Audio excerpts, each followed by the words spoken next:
श्री शिवाय नमस्तुभ्यम। हर हर महादेव। माता बहनों, जैसा कि आप सभी जानते हैं कि 24 अगस्त 2026 सोमवार का दिन है। ये दिन श्रावण मास की द्वादशी तिथि के साथ पीडीएच रहा है और इसी वजह से इस दिन का महत्व और भी अधिक बढ़ जाता है।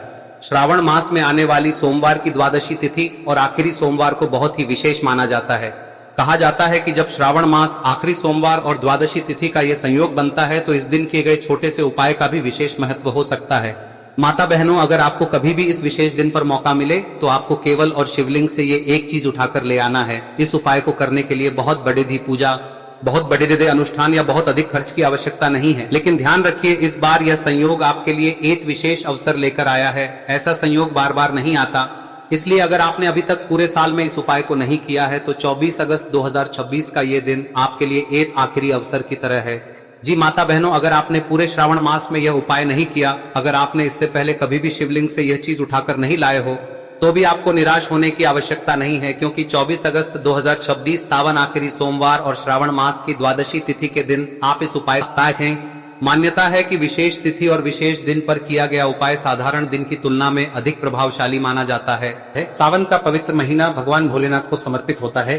कहा जाता है कि इस पवित्र महीने में जो भी भगवान भोलेनाथ की सच्चे दिल विधि विधान से पूजा पाठ करता है, भगवान भोलेनाथ उसकी हर मनोकामना को पूरा कर देते हैं। लेकिन दूसरी तरफ अगर कोई व्यक्ति शिव पुराण के अनुसार सावन के पवित्र महीने के किसी भी सोमवार के दिन शिवलिंग से वह गुप्त चीजें ही न उठा के देता है और अपने घर पर स्थापित कर देता है, उस व्यक्ति को अपने जीवन के समस्त प्रकार के दुखों से मुक्ति मिलती ही मिलती है। उस व्यक्ति की कोई भी मनोकामना होती है वो भगवान भोलेनाथ के आशीर्वाद से पूरी हो जाती है। दोस्तों, सावन के इस पवित्र महीने में आप यह देखेंगे जितने भी शिव भक्त होते हैं वो भगवान भोलेनाथ की भक्ति में लीन हो जाते हैं। जितने भी शिव भक्त होते हैं वो भगवान भोलेनाथ की विभिन्न विभिन्न प्रकार से पूजा पाठ करते हैं, भगवान भोलेनाथ के सामने उपाय करते हैं ताकि उनका आशीर्वाद उनको मिल सके। और सावन के इस पवित्र महीने के प्रत्येक सोमवार को अपने आप में विशेष और खास महत्व होता है। कहा जाता है सावन के प्रत्येक सोमवार के दिन अगर कोई भी व्यक्ति भगवान भोलेनाथ के लिए व्रत रख ले तो भगवान भोलेनाथ की कृपा उस पर ऐसी बन जाती है जिसके बाद उस व्यक्ति के जीवन में उसको काल भी कुछ नहीं बिगाड़ पाता है। भगवान भोलेनाथ के आशीर्वाद से उस व्यक्ति के जीवन में एक सकारात्मक और चमत्कारी बदलाव आता है और वह व्यक्ति जिस कार्य को शुरू करता है उस कार्य में उसका सफलता प्राप्त होती है।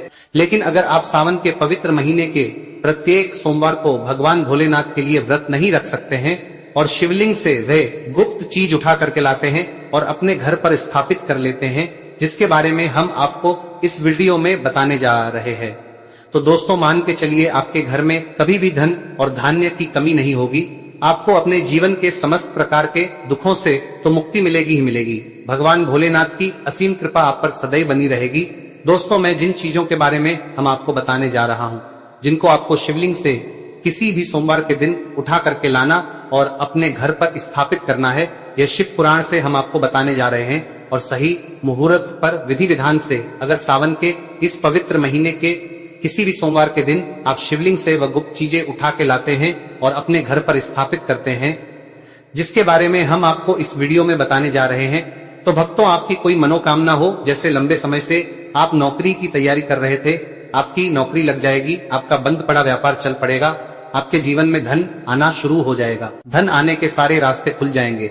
अगर आप आर्थिक कष्टों में फंसे हुए थे, आर्थिक तंगी से आपको मुक्ति मिल जाएगी। आपने कोई कर्जा लिया हुआ था जिसके बोझ में आप लोग दबते हुए चले आ रहे थे, उस कर्ज के मायाजाल से आप लोग निकल जाएंगे, क्योंकि यहाँ पर आपको साक्षात भगवान भोलेनाथ का आशीर्वाद मिलेगा। और दोस्तों, ये कहावत तो आपने सुनी होगी कि भगवान भोलेनाथ ने अगर किसी व्यक्ति को आशीर्वाद दे दिया तो उस व्यक्ति का साक्षात काल भी आकर कुछ नहीं बिगाड़ सकता है। इसलिए अगर आप भी चाहते हैं कि भगवान भोलेनाथ का आशीर्वाद आपके और आपके परिवार पर सदैव बना रहे, भगवान भोलेनाथ की कृपा से आप अपने जीवन में बहुत उन्नति करें, बहुत ही आगे जाए और भगवान भोलेनाथ का आपको वो वरदान मिले जिसके बाद आप जिस कार्य को शुरू करें उस कार्य में आपको सफलता प्राप्त हो। तो दोस्तों, पूरी सच्ची श्रद्धा और पूरे विश्वास के साथ पहले तो आप इस वीडियो को लाइक कर दीजिए और कमेंट बॉक्स में तुरंत लिख दीजिए हर हर महादेव, ओम नमः शिवाय। और एक काम कीजिएगा, कमेंट बॉक्स में अपनी राशि डाल दीजिएगा। आपकी राशि के अनुसार कोई भी ऐसा उपाय होगा जिसके सावन के पवित्र महीने में आप करके लाभ पा सकते हैं, वो आके हम आपके कमेंट के रिप्लाई में बता देंगे। लेकिन पहले तो आप वीडियो लाइक कर दीजिए और कमेंट बॉक्स में फिर अपनी राशि डाल दीजिएगा। देखिए, सबसे पहली चीज, अगर आप नौकरी की तैयारी कर रहे हैं और आप चाहते हैं कि आपकी नौकरी लग जाए, तो यह उपाय कीजिए जो आपको हम बता रहे हैं, और यह उपाय करने के बाद मान के चलिए आपकी नौकरी लगना तय है। सावन के इस पवित्र महीने में किसी भी सोमवार के दिन आपको सुबह उठना है, नहाना धोना है। अब आप कांच के एक शीशी ले लीजिए, चाहे प्लास्टिक की शीशी ले लीजिए, इसको आपको पूरा काली मिर्च से भर लेना है। एक बात का ध्यान रखिएगा भक्तों, काली मिर्च भगवान भोलेनाथ के बहुत प्रिय है। भगवान भोलेनाथ की पूजा में अगर काली मिर्च का इस्तेमाल किया जाए, वो पूजा तुरंत सिद्ध हो जाती है। अब आपने एक शीशी को काली मिर्च से भर लिया। अब आपको एक लोटा जल लेना है। एक लोटा लीजिए, उसमें गंगा जल लीजिए। गंगा जल मार्केट में 2 शून्य रुपए या 5 शून्य रुपए का मिल जाता है। भगवान भोलेनाथ के मंदिर जाइए, अपना मुंह उत्तर की तरफ करके शिवलिंग पर एक लोटा जल अर्पित कीजिए। जब आप पानी पूरा डाल दे, ये जो शीशी लेकर आए हैं आप लोग काली मिर्च की, इसको शिवलिंग से छुए और अपने घर के पूजा घर में लाकर के स्थापित कर दीजिए, अपने पूजा घर में रख दीजिए। आप कभी भी आप नौकरी के इंटरव्यू के लिए, पेपर लिखने के लिए, किसी भी चीज के लिए नौकरी से संबंधित घर के बाहर निकालिएगा। इस शीशी से एक काली मिर्च निकालिएगा, अपनी जेब में रख लीजिएगा और फिर अपनी नौकरी संबंधित कार्य के लिए जाइएगा। आपकी नौकरी लगने में जितनी भी बाधाएं आ रही थी, वो बाधाओं को ये काली मिर्च सोख लेगी और आपकी मनचाही नौकरी लग जाएगी। भक्तों, इसको अंधविश्वास मत समझिएगा, यह प्राचीन काल के समय का महा उपाय है। शिव पुराण के अध्याय नंबर 54 में भी इस उपाय के बारे में वर्णन है। आप चाहे तो वहां से भी पढ़ सकते हैं। और यह उपाय करने के बाद अब अच्छी आपकी नौकरी लगेगी। इस उपाय को करके कई लोग अच्छे अच्छे सरकारी नौकरियां पा चुके हैं।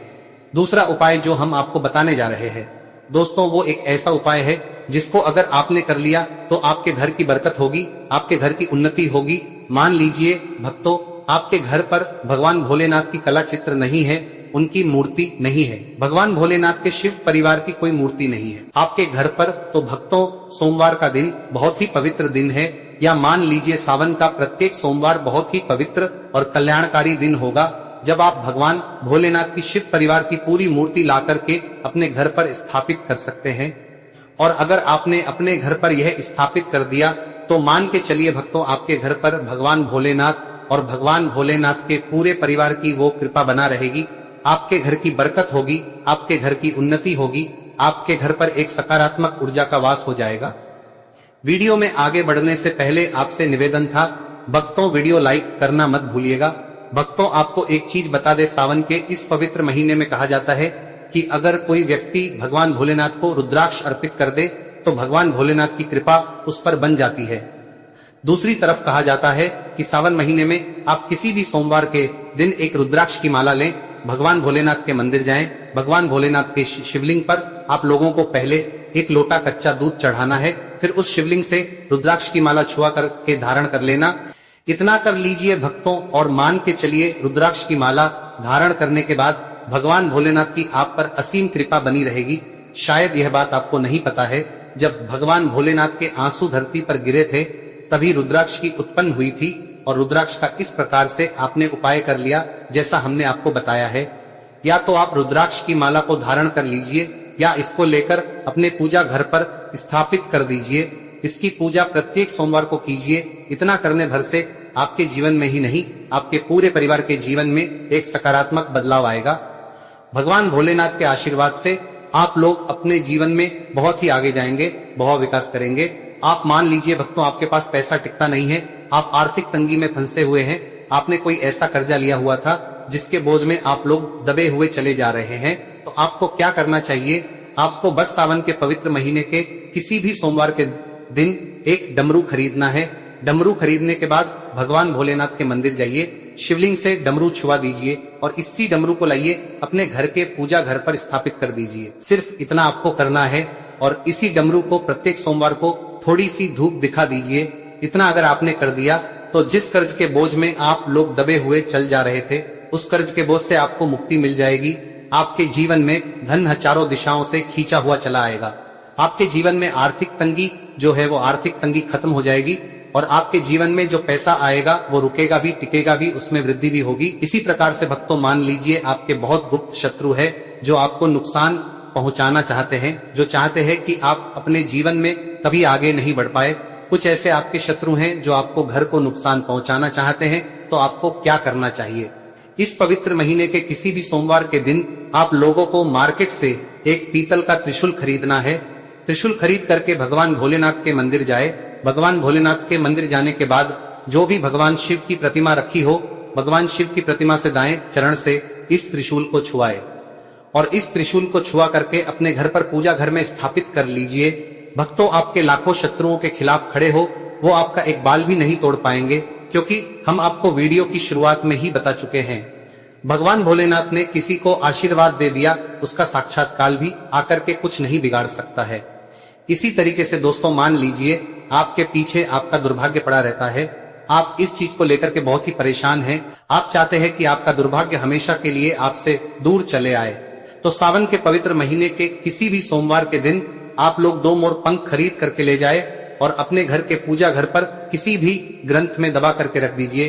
कहा जाता है कि सावन के इस पवित्र महीने में मोरपंख ला करके घर में रखा जाए, तो इससे आपका भाग्य उदय हो जाता है, आपका दुर्भाग्य हमेशा के लिए आपका छोड़ देता है और अपने जीवन में आप बहुत ही आगे जाते हैं, बहुत ही सफल होते हैं। तो दोस्तों, इस वीडियो को यहीं पर समाप्त करते हैं। आपसे निवेदन है, वीडियो लाइक और शेयर करना मत भूलिएगा। ओम नमः शिवाय, हर हर महादेव। अब बताते हैं तुलसी के गमले में आपको वह कौन सी चीज डालनी है जिस उपाय को करने से आप अपने जीवन में महाधनी बन जाएंगे।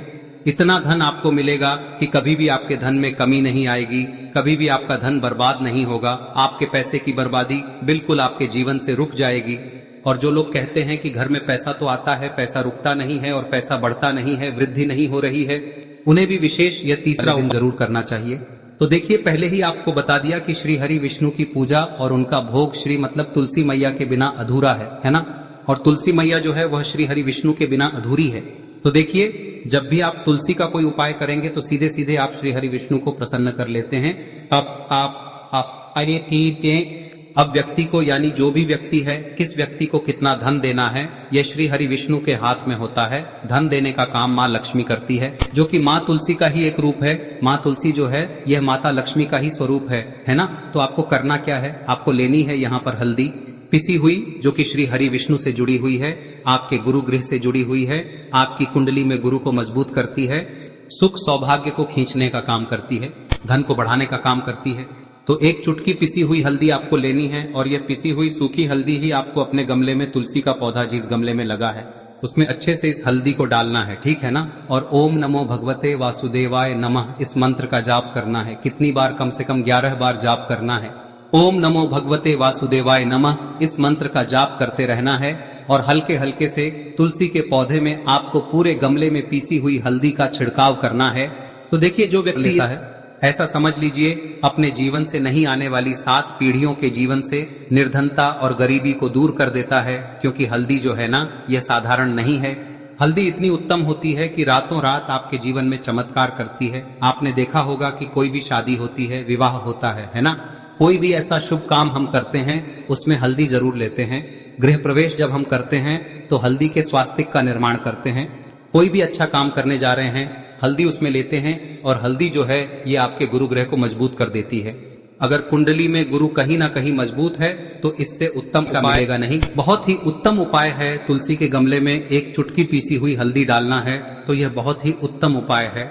इस उपाय को आप जरूर करें। साल का सबसे बड़ा यह दिन है, तो इस उपाय को करने से श्री हरि विष्णु और महादेव आपसे न केवल प्रसन्न होते हैं, पाप होते हैं, आपसे इतना प्रसन्न हो जाते हैं कि जीवन में कभी आपके गरीबी और निर्धनता को नहीं आने देते हैं। तो चलिए अब बात कर लेते हैं अपने तीसरे उपाय की, जो कि मुख्य द्वार से जुड़ा हुआ है। और यह उपाय है स्थिर लक्ष्मी के वास के लिए। ऐसा पैसा आपके घर में आएगा जो आपके घर में ही रुकेगा। ऐसा पैसा कभी आपके घर में नहीं आएगा जो आपके घर से जाएगा और विशेषकर फिजूल खर्ची में जाएगा। अब आधे से ज्यादा लोगों की यही समस्या होती है कि घर में पैसा तो आता है लेकिन बहुत जल्दी घर से चला जाता है या फिर फिजूल खर्ची में चला जाता है। तो धन की बर्बादी जिन लोगों के घर में हो रही है उन्हें विशेषकर यह तीसरा उपाय करना है। या जिन लोगों के पास बिल्कुल पैसा आना बंद हो गया है, सर पर लगातार कर्जा बढ़ रहा है, उन्हें भी यह विशेष तीसरा उपाय करना है। तो देखिए आपको फिर से क्या लेना है, हल्दी लेनी है पीसी हुई, जो कि श्री हरि विष्णु से ही जुड़ी हुई है ना। पीसी हुई हल्दी लेनी है और थोड़ा सा पानी डालकर उसका गाढ़ा गाढ़ा आपको पेस्ट बना लेना है। अब इसी हल्दी से आपको अपने घर में स्वास्तिक बनाने हैं। कितने स्वास्तिक एक स्वास्तिक आपको बनाना है अपनी तिजोरी पर, जिसमें आप पैसा रखते हैं, चाहे तो आप संदूक में रखते हैं, अलमारी में रखते हैं, जिस चीज में भी पैसा रखते हैं, बस वहां पर हल्दी से एक स्वास्तिक बनाना है। दूसरा स्वस्तिक आपको कहां बनाना है? अपने घर के मंदिर में, है ना। और 2 स्वस्तिक आपको बनाने हैं अपने घर के मुख्य द्वार पर बाहर की तरफ। हल्दी से 4 स्वास्तिक आपको बनाने हैं। 2 स्वास्तिक मुख्य द्वार पर बाहर की तरफ, एक तिजोरी पर, है ना, और एक अपने घर के मंदिर में। बस ये उपाय आप लिया तो देखिए, जो धन की तिजोरी है उसमें पैसा भरा रहेगा। कभी भी धन की तिजोरी धन से खाली नहीं होगी, क्योंकि जहां पर हल्दी का स्वस्तिक एक होता है वहां कभी धन की कमी नहीं होती है। हमेशा वहां पर धन की देवी माता लक्ष्मी वास करती हैं, क्योंकि हल्दी किससे जुड़ी हुई है? श्री हरि विष्णु से। और माँ लक्ष्मी कहाँ होती है? जहां श्री हरि विष्णु वास करते हैं। अब बात करें कि आपके घर का मंदिर जो है उसमें अगर आप एक स्वास्तिक बनाते हैं तो आपके घर से ऊर्जा जो है, पूरे में ऊर्जा फैलती है ना। तो आपके घर में पॉजिटिव एनर्जी बढ़ती है, सकारात्मक ऊर्जा बढ़ाती है। जब आप अपने घर के मंदिर में हल्दी का स्वस्तिक बनाते हैं, आपके घर से बुरी शक्तियां, नेगेटिव एनर्जी जैसी चीजें बिल्कुल आपके घर में नहीं रुकती है। मुख्य द्वार तो इतना उत्तम होता है कि मुख्य द्वार से ही माँ लक्ष्मी की नजर सबसे पहले आपके मुख्य द्वार पर ही पड़ती है। और मुख्य द्वार पर अगर आपने हल्दी के स्वस्तिक बना दिए तो माँ लक्ष्मी देखते ही प्रसन्न हो जाती है, क्योंकि यह श्री हरि विष्णु से जुड़ी हुई है ना। और हल्दी के स्वास्तिक जहां पर जो व्यक्ति अपने घर के मुख्य द्वार पर बनाते हैं, ऐसा समझ लीजिए माँ लक्ष्मी उनके घर में वास करती ही करती है और कभी भी ऐसे घर को फिर छोड़कर नहीं जाती है। स्थिर लक्ष्मी का वास आपके घर में होगा। यह हल्दी के स्वास्थ्य दिन बहुत ही उत्तम है। साथ ही साथ कोशिश करें कि इस दिन गाय माता को हरी घास अवश्य खिलाएं। अगर आपको हमारी ये वीडियो पसंद आई हो तो हमारे इस वीडियो को लाइक करें, चैनल को सब्सक्राइब करें, कमेंट बॉक्स में लिखे हर हर महादेव, जय माँ लक्ष्मी। अब बात करते हैं अगले उपाय की। हम सभी के घरों में माता तुलसी का पौधा अवश्य ही होता है। तो देखिए, हमें तुलसी जी के पौधे से सबसे पहले तो 3 पत्ते तोड़ने। देखो, एकादशी वाले दिन आपको तुलसी के पत्ते नहीं तोड़ने। तो देखिए, तुलसी जी के आपको 3 पत्ते तोड़ने लेने हैं। और इन तुलसी जी के पत्तों को तोड़ने के बाद आपको 1 चुटकी हल्दी भी अपने साथ में लेनी है। हल्दी के अंदर आपको जल मिलाकर के पेस्ट के रूप में तैयार करना है। और इसी के साथ में आपको एक दीपक भी लेना होगा। दीपक आप मिट्टी का भी ले सकते हैं, आटे का भी ले सकते हैं। और इस दीपक में आपको शुद्ध घी डाल के इसमें आपको लंबी रुई की बाती का प्रयोग करना है। देखिए दोस्तों, आपके पास 3 तुलसी जी के पत्ते हैं। तो पहला जो तुलसी जी का पत्ता है उस पर आपको सबसे पहले तो जो आपने हल्दी ली है उसकी एक बिंदी लगानी है। और पहला जो तुलसी जी का पत्ता है आपके घर में, भगवान विष्णु का चाहे कोई सा भी स्वरूप हो, चाहे लड्डू गोपाल जी का स्वरूप हो, या फिर भगवान कृष्ण की आपके मंदिर में प्रतिमा हो, या फिर भगवान श्री राम की प्रतिमाएं, उनके सामने आपको पहला तुलसी जी का पत्ता अर्पित करना है। अब देखिए दोस्तों, आपके पास जो 2 तुलसी जी के पत्ते हैं और आपके पास जो एक दीप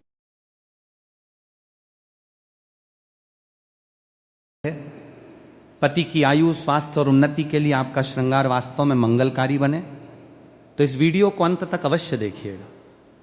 बीच में वीडियो छोड़ने की गलती बिल्कुल मत कीजिएगा, क्योंकि अंत में मैं एक ऐसा छोटा सा उपाय भी बताऊंगा जिसे बहुत कम महिलाएं जानती हैं, जिसे जानना हर माताएं बहनों के लिए जरूरी है। खासकर सुहागन महिलाएं जो सावन सोमवार का व्रत रखती हैं, प्रतिदिन पूजा पाठ करती हैं।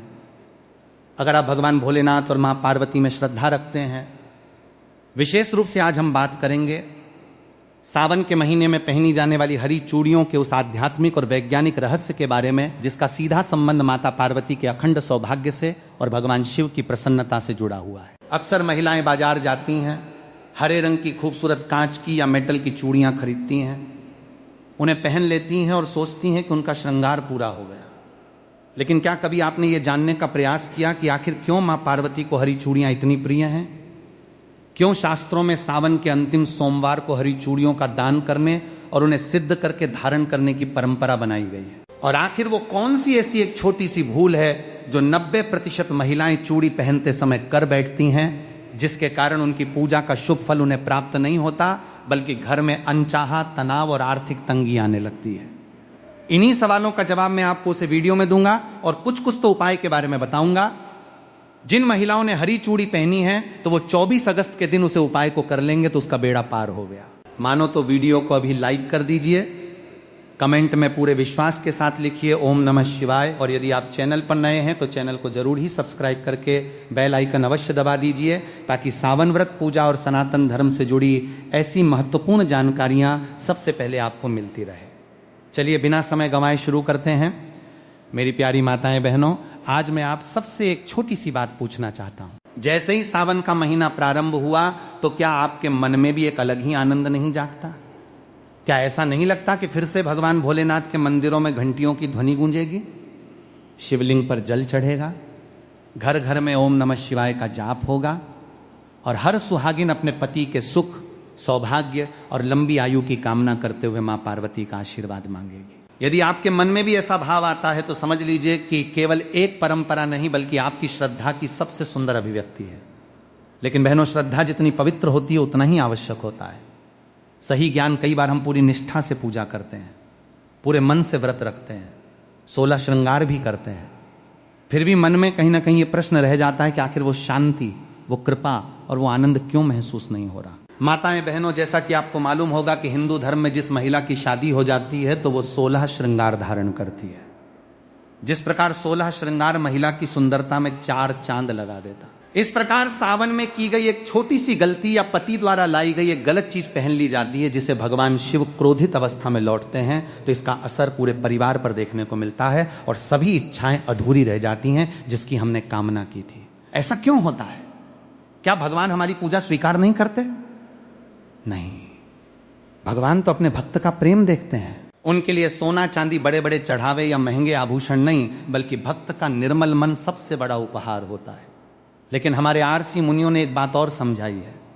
उन्होंने कहा कि जब श्रद्धा और सही विधि दोनों साथ चलती हैं तब पूजा का पुण्य और भी अधिक फलदायी माना जाता है।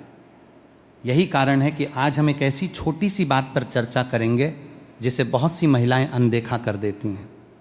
वो बात है सावन की हरी चूड़ियां। बहनों, आपको यह सुनकर आश्चर्य होगा कि हर साल हजारों महिलाएं पूरे उत्साह से हरी चूड़ियां खरीदती हैं, लेकिन उनमें से अधिकांश को यह पता ही नहीं होता कि इन्हें खरीदने का शुभ समय क्या माना जाता है, किस दिन पहनना उचित माना जाता है और पहनने से पहले कौन सा छोटा सा धार्मिक कार्य करना चाहिए।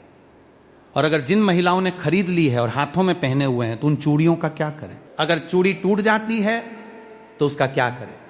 क्या कचरे में फेंक देना सही होगा या फिर दूसरी चुड़ैल लगाकर पहनना होगा? आज की पूरी चर्चा इसी विषय पर है।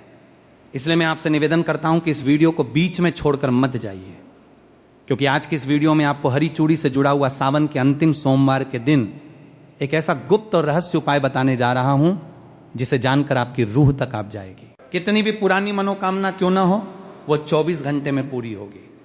पूरे सावन सोमवार का फल मात्र 24 घंटे में प्राप्त होगा और गरीबी तो खत्म होगी ही, साथ में धन आने के इतने रास्ते खोलेंगे कि आने वाली 17 पीढ़ी घर बैठकर खाएंगे। इसलिए वीडियो को पूरा देखें। क्या पता आज आपको ऐसी बात पता चले जो आपने पहले कभी विस्तार से न सुनी हो। यदि आपके हृदय में भोलेनाथ और मां पार्वती के प्रति श्रद्धा है तो वीडियो को अभी एक लाइक अवश्य कर दीजिए। कमेंट बॉक्स में पूरे विश्वास के साथ लिखिए ओम नमः शिवाय। और यदि आप सनातन धर्म, व्रत, पूजा, त्योहार और धार्मिक परंपराओं से जुड़ी ऐसी ही उपयोगी जानकारियां नियमित प्राप्त करना चाहते हैं तो हमारे चैनल को जरूर ही सब्सक्राइब करके बेल आइकन भी दबा दीजिए, ताकि आने वाली कोई भी महत्वपूर्ण वीडियो आपसे छूट ना जाए। बहनों, क्या आपने कभी इस बात पर ध्यान दिया? आज का यह वीडियो विशेष रूप से उन महिलाओं के लिए तैयार किया गया है जो अपने पति की लंबी आयु चाहती हैं, जो चाहती हैं कि उनके घर में कभी अन्न और धन की कमी न हो और जिनके दाम्पत्य जीवन में छोटी छोटी बातों को लेकर क्लेश या तनाव बना रहता है। तो आइए बिना किसी विलंब के अपने मन को शांत करके भगवान भोलेनाथ और मां पार्वती के चरणों में ध्यान लगाते हुए आज की इस पावन चर्चा की शुरुआत करते हैं। यदि आपके हृदय में अपने आराध्य शिव पार्वती के प्रति जरा सी भी श्रद्धा है तो अभी के अभी वीडियो को एक लाइक अवश्य कर दीजिए। चैनल को सब्सक्राइब करके बेल आइकन दबा दीजिए और कमेंट बॉक्स में पूरे विश्वास और भक्ति के साथ 3 बार लिखिए हर हर महादेव, जय मां पार्वती, जय नमः शिवाय। मेरी प्यारी बहनों, आइए सबसे पहले यह समझते हैं कि सावन का अंतिम सोमवार यानी 24 अगस्त का दिन इतना विशेष और फलदायी क्यों माना गया। शास्त्रों में शिव और शक्ति के मिलन की गाथा अत्यंत दिव्य रूप से वर्णित है। जब माता पार्वती ने भगवान शिव को अपने पति के रूप में प्राप्त करने के लिए हजारों वर्षों तक कठोर तपस्या की थी, तब उन्होंने अन्न, जल और पत्ते तक का त्याग कर दिया था। प्रचंड गर्मी, भीषण सर्दी और मूसलाधार बारिश में भी मां पार्वती निष्काम भाव से केवल नमः शिवाय का जाप करती रहीं। जब सावन का महीना अपने अंतिम चरण में पहुंचा तब भगवान भोलेनाथ माता पार्वती की इस निश्चल भक्ति और अटूट धैर्य को देखकर अत्यंत प्रसन्न हुए और उन्होंने मां पार्वती को दर्शन देकर उन्हें अपनी अर्धांगिनी के रूप में स्वीकार करने का वरदान दिया। यही कारण है कि सावन का अंतिम सोमवार शिव और पार्वती के अनंत प्रेम, विश्वास और सिद्धि का दिन माना जाता है। पौराणिक मान्यताओं के अनुसार सावन के अंतिम सोमवार को ब्रह्मांड की संपूर्ण सकारात्मक ऊर्जाएं, नवग्रहों की शुभ दृष्टियां और देवी देवताओं का आशीर्वाद पृथ्वी लोक पर केंद्रित होता है। इस दिन यदि कोई सुहागन महिला निश्चल मन से शुद्ध भावना के साथ केवल एक लोटा जल और अपनी श्रद्धा का श्रृंगार माता पार्वती को अर्पित करती है तो मां पार्वती उसके सौभाग्य की रेखाओं को बदल देती है। शास्त्रों में कहा गया है कि सावन का अंतिम सोमवार पूर्णाहुति का दिन होता है। जिस प्रकार किसी बड़े महायज्ञ में अंतिम आहुति दिए बिना यज्ञ पूरा नहीं माना जाता, ठीक उसी प्रकार पूरे सावन महीने में की गई पूजा, रखे गए व्रत और किए गए दाना आदि का संपूर्ण फल तब तक प्राप्त नहीं होता जब तक आप सावन के अंतिम सोमवार को विधि विधान से पूजन और श्रृंगार का नियम पूरा नहीं कर लेती। बहनों, 24 अगस्त का यह दिन इसलिए भी बेहद खास है क्योंकि इस दिन सावन की शिवरात्रि के बाद का संचित पुण्य और सोमवती योग का दिव्य प्रभाव समाहित रहता है। इस दिन शिव धामों में कैलाश पर्वत पर और पृथ्वी के समस्त शिवलिंगों में शिव पार्वती की शक्ति अपने पूर्ण रूप में जागृत रहती है। जो महिलाएं इस दिन सुबह उठकर अपने घर की सफाई करती हैं, स्नान करके लाल या हरे वस्त्र धारण करती हैं और भगवान शिव व माता पार्वती का ध्यान करती हैं, उनके घर से दरिद्रता, ग्रह क्लेश और बीमारियां हमेशा के लिए बाहर निकल जाती हैं। लेकिन यहां एक बात समझना अत्यंत आवश्यक है। भगवान शिव कभी सोने चांदी के गहनों से, महंगे चढ़ावों से या आडंबर से प्रसन्न नहीं होते। महादेव तो भाव के भूखे हैं। वे तो केवल एक बेलपत्र, थोड़ा सा गंगा जल और आपके निर्मल मन के भाव से ही तृप्त हो जाते हैं। और जब बात माता पार्वती की आती है तो मां पार्वती को सबसे अधिक प्रिय है। सुहागिन स्त्री का सच्चा भाव और उसका मांगलिक श्रृंगार, जब एक नारी अपने पति के मंगल की कामना करते हुए, अपने घर की खुशहाली की प्रार्थना करते हुए अपने हाथों में हरी चूड़ियां धारण करती है तो वो केवल एक गहना नहीं पहन रही होती, बल्कि वो माता पार्वती के सामने अपने सतीत्व और अपनी अटूट श्रद्धा की प्रतिज्ञा ले रही होती है।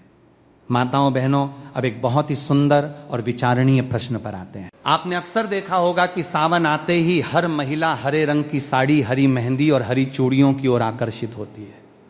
क्या आपने कभी सोचा है कि हमारे पूर्वजों ने केवल सावन में ही हरे रंग को इतना महत्व क्यों दिया? क्यों वैशाख, कार्तिक या माघ के महीनों में हरी चूड़ियों का इतना विशेष विधान नहीं है जितना कि सावन में है? इसके पीछे बहुत ही गहरा आध्यात्मिक और वैज्ञानिक कारण छिपा हुआ है जिसे आज हर सनातन नारी को जानना चाहिए। सबसे पहले बात करते हैं प्रकृति के नियम की। सावन के महीने में जब मूसलाधार वर्षा होती है तो तपती हुई सूखी और बंजर धरती ठंडी हो जाती है। चारों ओर पेड़ पौधों पर नई पत्तियां आती हैं। जंगलों और खेतों में हरियाली की चादर बिछ जाती है। प्रकृति अपने सबसे सुंदर और जीवंत रूप में मुस्कुराने लगती है। सनातन धर्म में प्रकृति को ही साक्षात आदि शक्ति मां पार्वती का रूप माना गया है। जब प्रकृति हरी भरी होती है तो उसका सीधा अर्थ यह है कि जगत जननी मां जगदम्बा अत्यंत प्रसन्न मुद्रा में है।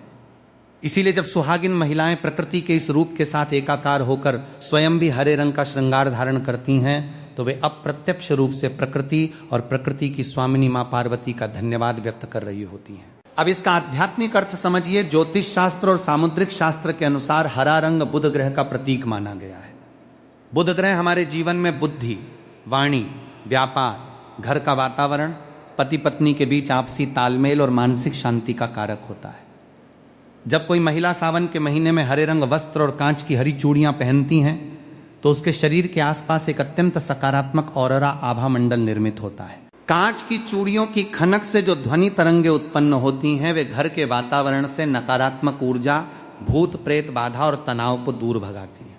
वैज्ञानिक दृष्टिकोण से भी जब कांच की हरी चूड़ियां महिला की कलाई की नाड़ियों से रगड़ खाती हैं तो उससे शरीर का रक्त संचार संतुलित रहता है और महिलाओं में होने वाले मानसिक तनाव व हार्मोनल असंतुलन में कमी आती है। लेकिन अफसोस की बात यह है कि आजकल हमारी कई बहनें इसे केवल एक फैशन या रील्स बनाने का साधन मान बैठी हैं।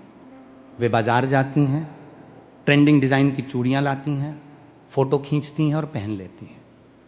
वे इसके पीछे छिपे भाव और संकल्प को भूल जाती हैं। बहनों, याद रखिए, यदि चूड़ी केवल हाथ में सजाने के लिए पहनी जाए तो वो धातु या कांच का एक टुकड़ा मात्र है। लेकिन यदि वही हरी चूड़ी भगवान शिव और मां पार्वती के चरणों में स्पर्श कराकर अपने पति की लंबी आयु का संकल्प लेकर पहनी जाए तो वो साक्षात अखंड सौभाग्य का रक्षा कवच बन जाती है। मेरी प्यारी माताओं और बहनों, अब ध्यान से सुनिए उस सबसे महत्वपूर्ण बात को जिसके लिए आप इस वीडियो से जुड़ी हैं। 24 अगस्त यानी सावन के अंतिम सोमवार के दिन हरी चूड़ियां किस समय खरीदनी चाहिए, उन्हें धारण करने की सही धार्मिक विधि क्या है और किस प्रकार आप इस एक छोटे से कार्य से शिव पार्वती का अखंड आशीर्वाद प्राप्त कर सकती हैं। हरी चूड़ी खरीदने का शुभ समय और नियम। शास्त्रों के अनुसार सावन के अंतिम सोमवार को यदि आप नई हरी चूड़ियां खरीदने जा रही हैं तो ध्यान रखें कि खरीदारी हमेशा सूर्योदय के पश्चात और दोपहर से पहले प्रातः काल के शुभ मुहूर्त में या फिर शाम को प्रदोष काल के समय ही करें। दोपहर के समय जब सूर्य अत्यंत प्रचंड होता है 12 से 1:30 बजे के बीच, तब चूड़ियों की खरीदारी करने से बचना चाहिए। चूड़ी खरीदते समय सबसे पहली सावधानी यह बरतें कि चूड़ियां केवल कांच ग्लास की ही होनी चाहिए। आजकल बाजार में प्लास्टिक, फाइबर या अन्य धातुओं की चूड़ियां बहुत मिलती हैं। शास्त्रों में पूजा पाठ और सौभाग्य संवर्धन के लिए केवल और केवल कांच की चूड़ियों को ही उत्तम माना गया है, क्योंकि कांच में दिव्य ध्वनियों और मंत्रों के प्रभाव को अवशोषित करने की अद्भुत क्षमता होती है। चूड़ी खरीदते समय यह सुनिश्चित कर लें कि उसमें कहीं कोई बाल ना हो, वो चटकी हुई ना हो और उसका रंग चमकदार हरा हो। चलिए माताएं बहनों, अब हम जान लेते हैं 24 अगस्त सावन के आखिरी सोमवार के दिन चूड़ी धारण करने से पहले की संपूर्ण पूजन विधि। 24 अगस्त की सुबह स्नान ध्यान से निवृत्त होकर स्वच्छ वस्त्र हरे या लाल रंग के धारण करें। यदि आपके घर के पास कोई शिव मंदिर है तो मंदिर जाएं। यदि मंदिर जाना संभव ना हो तो अपने घर के पूजा स्थान में ही एक लकड़ी की चौकी पर लाल या पीला कपड़ा बिछाएं। उस पर भगवान शिव और माता पार्वती की प्रतिमा या चित्र स्थापित करें। अब एक शुद्ध तांबे या पीतल की थाली लें। उस थाली में थोड़ा सा शुद्ध जल छिड़के और उस पर रोली व हल्दी से स्वास्तिक का निर्माण करें। अब जो नई हरी चूड़ियां आप बाजार से लाई हैं, कम से कम 16 या 24 चूड़ियां, उन्हें उस स्वास्तिक के ऊपर रख दें। इसके बाद चूड़ियों पर थोड़ा सा गंगा जल या शुद्ध जल छिड़क कर उन्हें पवित्र करें। फिर चुटकी भर हल्दी, थोड़ा सा कुमकुम और अक्षत बिना टूटे हुए चावल उन चूड़ियों पर अर्पित करें। इसके साथ ही माता पार्वती के चरणों में लाल चुनरी और 16 श्रृंगार की सामग्री जिसमें मेहंदी, सिंदूर, बिंदी, कंगा आदि शामिल हो अर्पित करें। अब अपने हाथ में एक धूप बत्ती या गाय के शुद्ध घी का दीपक जलाएं। दीपक की लौ से चूड़ियों को 7 बार आरती की भांति घुमाएं। इसके बाद अपने दोनों हाथ जोड़कर अपनी आंखें बंद करें और माता पार्वती का ध्यान करते हुए इस दिव्य मंत्र का 11 बार जाप करें। देहि सौभाग्यम आरोग्यम देह में परम सुखम रूपम देह जयम देह यशो देहि द्विषो जही। यदि आपको यह संस्कृत मंत्र कठिन लगे तो आप अत्यंत सरल भाषा में अपनी मातृभाषा में माँ पार्वती से प्रार्थना कर सकती हैं। हे संपूर्ण जगत की माता गौरी, हे जगदम्बे, जैसे आपका और भोलेनाथ का संबंध अनंत और अमर है, वैसे ही मेरे सुहाग की सदा रक्षा करना। मेरे पति को उत्तम स्वास्थ्य, लंबी आयु और सन्मार्ग प्रदान करना। मेरे घर परिवार में कभी प्रेम की हरियाली कम न होने देना और मेरी इस नादान भेंट को स्वीकार करना। धारण करने का नियम, प्रार्थना समाप्त होने के बाद उन चूड़ियों में से एक जोड़ा 2 चूड़ियां निकालकर माता पार्वती के चरणों में ही चढ़ा रहने दें। बाकी बची हुई हरी चूड़ियों को अत्यंत आदर और भक्तिभाव के साथ प्रसाद मानकर अपने दोनों हाथों में धारण कर लें। माँ पार्वती के चरणों में चढ़ाया गया एक जोड़ा आप किसी सुहागिन ब्राह्मणी को, अपनी सास को, ननद को या किसी भी जरूरतमंद शादीशुदा महिला को सादर भेंट कर सकती हैं। माताओं बहनों, जब आप इस विधि से सिद्ध करके 24 अगस्त को हरी चूड़ियां पहनेंगे तो वो चूड़ी केवल एक साधारण आभूषण नहीं रहेगी, वो साक्षात जगदम्बा का कवच बन जाएगी जो आपके जीवन से हर दुख और संकट को दूर रखेगी। माताएं बहनों, अगर आपने सावन के पहले सोमवार के दिन ही हरी चूड़ी पहन ली है तो कोई बात नहीं है। अब बारी है उसका गुप्त उपाय करने की, जो कि हम आपको बताने जा रहे हैं। आपका सब्र यहां पर खत्म होता है। बिल्कुल ही ध्यानपूर्वक आपको इन उपायों को सुनना है और समझना है। माताओं बहनों, सावन का अंतिम सोमवार कोई साधारण दिन नहीं है। इस दिन यदि हरी चूड़ियों के साथ साथ कुछ विशेष और प्राचीन शास्त्रीय प्रयोग किए जाएं तो घर की दरिद्रता और दुर्भाग्य का सर्वनाश हो जाता है। आज मैं आपको ऐसे 3 महा उपाय बताने जा रहा हूं जिन्हें हमारे शास्त्रों में अत्यंत गुप्त और प्रभावशाली माना गया है। पहला प्रयोग, अखंड सौभाग्य और पति की तरक्की का उपाय। यदि आपके पति का व्यापार ठीक से नहीं चल रहा है, वे लंबे समय से नौकरी की तलाश में हैं या उनके बनते बनते काम अंतिम समय में बिगड़ जाते हैं, तो 24 अगस्त को यह उपाय अवश्य करें। विधि, सावन के अंतिम सोमवार की शाम को प्रदोष काल में 5 कांच की हरी चूड़ियां, 5 बेलपत्र बिना कटे फटे और 1 साबुत हल्दी की गांठ लें। इन तीनों चीजों को एक हरे कपड़े में बांधकर पोटली बना लें। इस पोटली को भगवान शिव और पार्वती के सामने रखें और 108 बार ते नमः शिवाय का जाप करें। पूजा के बाद इस पोटली को ले जाकर अपने पति के कार्यस्थल की तिजोरी में या अपने घर के धन स्थान पर रख दें। यह उपाय आपके पति के जीवन से रुकावटों को हटाकर सफलता के नए द्वार खोल देता है। दूसरा प्रयोग, अदाम्पत्य क्लेश दूर करने का चूड़ी प्रयोग। यदि पति पत्नी के बीच बात पर झगड़ा होता हो, प्रेम समाप्त हो गया हो और घर में हमेशा अशांति का माहौल रहता हो, तो यह उपाय आपके लिए किसी रामबाण से कम नहीं है। विधि 24 अगस्त के दिन 16 हरी चूड़ियां और 16 लाल चूड़ियां मिलाकर एक सुंदर सेट बनाएं। इन चूड़ियों को किसी शिव पार्वती मंदिर में ले जाएं। वहां जाकर मां पार्वती को सिंदूर लगाएं और उसी सिंदूर से अपने माथे पर तिलक करें। इसके बाद उन चूड़ियों को मां पार्वती के चरणों में अर्पित करके प्रार्थना करें कि आपके घर के क्लेश शांत हो। पूजा के बाद उन चूड़ियों में से आधी हरी और आधी लाल चूड़ियां स्वयं पहन लें और बाकी आधी चूड़ियां किसी सुहागन स्त्री को दान कर दें। यह उपाय पति पत्नी के बीच खोए हुए प्रेम और विश्वास को पुनर्जन्म देता है। तीसरा प्रयोग, आरोग्य और लंबी आयु का महा उपाय।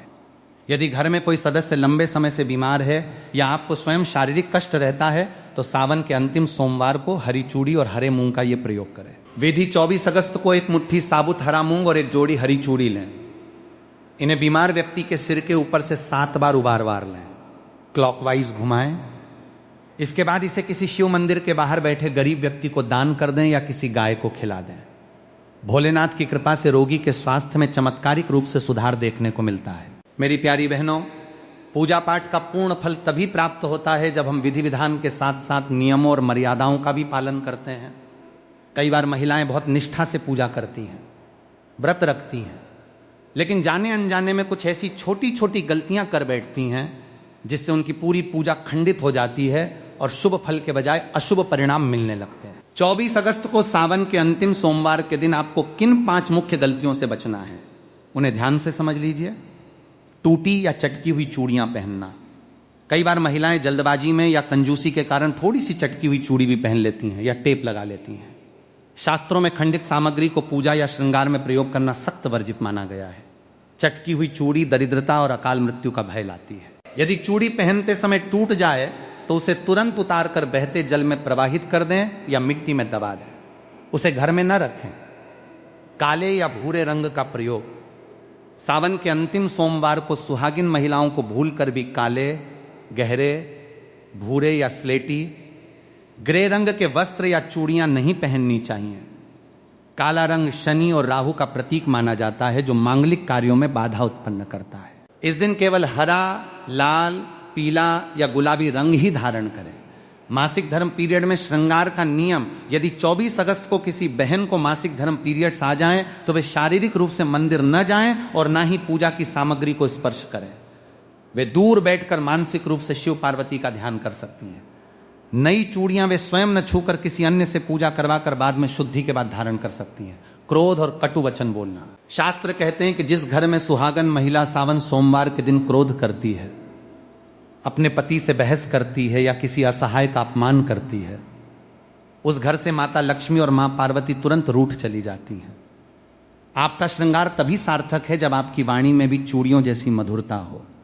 सूत की या अशुद्ध हाथों से चूड़ी छूना। बिना स्नान किए भोजन बनाने के बाद बिना हाथ धोएं या अशुद्ध अवस्था में नई चूड़ियों को स्पर्श न करें। चूड़ी सुहाग का प्रतीक है। इसका आदर करना ईश्वर का आदर करने के समान है। मेरी प्यारी माताओं, बहनों और समस्त श्रोताओं, सावन का ये पावन महीना अब हमसे विदा ले रहा है, लेकिन भोलेनाथ और माता पार्वती की कृपा कभी समाप्त नहीं होती। 24 अगस्त का यह अंतिम सोमवार आप सभी के जीवन में खुशियों की एक नई सुबह लेकर आए, यही हमारी चैनल की ओर से ईश्वर के चरणों में प्रार्थना है।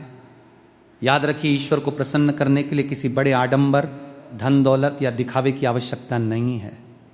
यदि आपके पास नई हरी चूड़ियां खरीदने के पैसे न भी हों तो भी चिंता मत कीजिए। आप पुरानी हरी चूड़ियों को ही साफ करके सच्चे मन से मां पार्वती के सामने रखकर प्रार्थना कर लेंगी तो भी मेरी मां जगदम्बा उतनी ही प्रसन्न होंगी, क्योंकि भगवान केवल आपके मन का निर्मल भाव देखते हैं।